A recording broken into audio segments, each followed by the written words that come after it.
Sir, देवी जेव्हा त्र्यंबोलीच्या भेटीला निघते, म्हणजे जेव्हा तिची पालखी निघते, तेव्हा रस्त्यात एक विश्रांतीचं स्थळ आहे. त्यामागे काय आख्यायिका आहे? थोडी सुधारणा सुचवी. एक नव्हे तर 2 विश्रांती स्थान आहेत.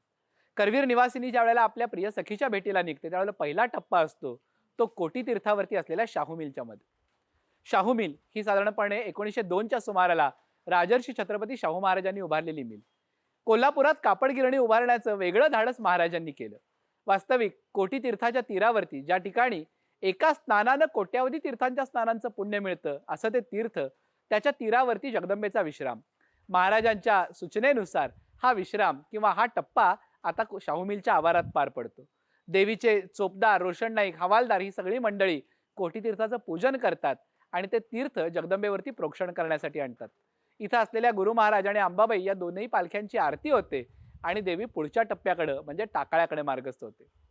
देवांना शेळ्या मेंढ्यांचं रूप दिल्यानंतर त्यांच्या दुधापासून बनलेल्या दह्याचं आणि दह्यापासून बनलेल्या ताकाचं तयार झालेलं तीर्थ म्हणजे टाकाळं अर्थात तक्रालय. याच तक्रालयाच्या काठावरती त्र्यंबोली आहे का असं बघून देवी पुढच्या टप्प्यासाठी मार्गस्थ होणार असते. इथं देखील कोटी तीर्थाप्रमाणे तीर्थाची पूजा आरती करून देवी अगदी कुठेही न थांबता थेट पोहोचते ती त्र्यंबोलीच्या या टेकडीवरती. सहप्रायोजक रेलिवेक्स ऑइंटमेंट आणि महेंद्र ज्वेलर्स, राजारामपुरी, कोल्हापूर.